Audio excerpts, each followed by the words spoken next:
Everyone is waiting for the next financial crisis to look like 2008. A bank fails, the stock market crashes, a billionaire goes on television and says no one saw it coming. But the next crisis may not begin on Wall Street. It may begin much earlier, inside your monthly bills. Look at the pattern. First, the rent goes up.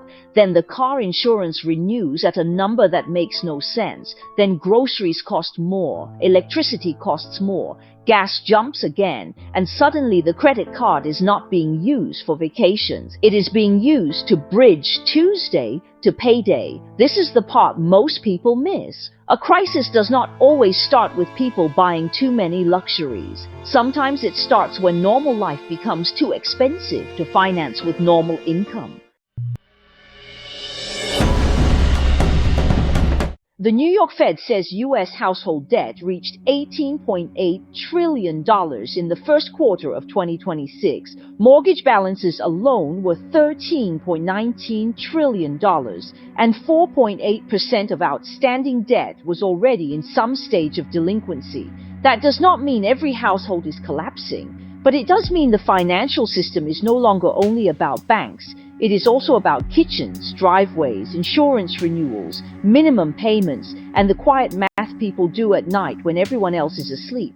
The average American household spent about $78,535 in 2024, according to the Bureau of Labor Statistics. That is about $6,545 a month. Housing alone averaged about $2,189 a month. Transportation averaged about $110. Food averaged about $847. Now imagine those bills arriving before you even make one choice, before investing, before saving, before taking a trip, before buying anything impressive. The paycheck comes in, and most of it already belongs to someone else. That is why this crisis feels so confusing. On paper, the economy can still look strong. People are still spending. Restaurants still have customers. The airport is still packed. But underneath that surface, the spending may be coming from thinner savings, higher rates, and more fragile households.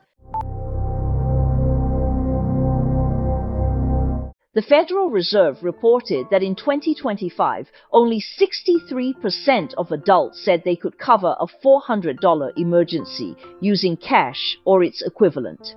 That means more than 1 in 3 adults would need to borrow, sell something, use a card they cannot immediately pay off, or simply could not cover it. And this is where the bill crisis becomes dangerous. A household can look stable until one bill moves, one renewal, one medical expense, one rent increase, one car repair. The margin is so thin that a normal inconvenience becomes a financial event.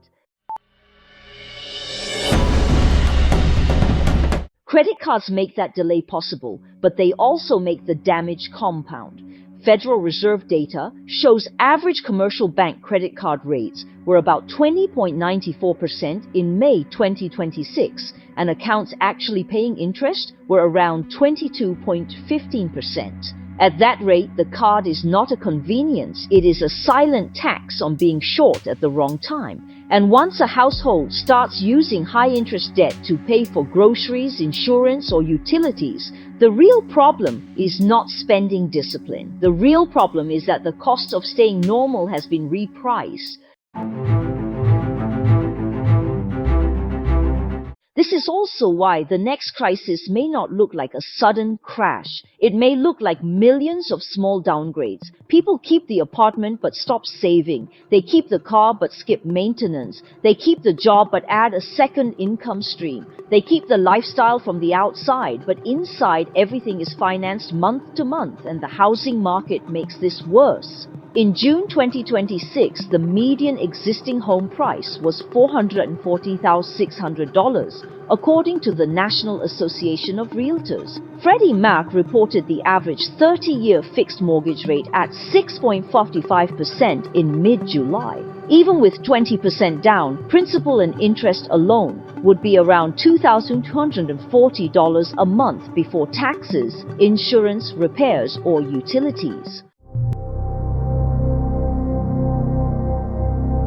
So when people ask, why does everyone feel broke if the economy is still growing? This is the answer. Growth can be real and pressure can be real at the same time. Asset owners can feel richer while monthly bill payers feel trapped. The warning sign is not just debt, it is the combination: high fixed costs, high interest rates, weak emergency savings, and a consumer who is still spending because stopping is not always an option. This is not a prediction that everything collapses tomorrow. It is a warning about where to look.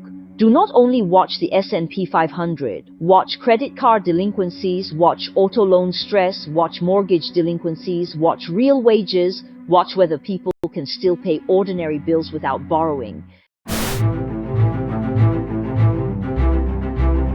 Because if the next crisis starts with monthly bills, it will not announce itself with a breaking news banner. It will arrive quietly, one renewal notice at a time. And that is the real story of this economy. The middle class is not disappearing overnight. It is being repriced, one monthly bill at a time.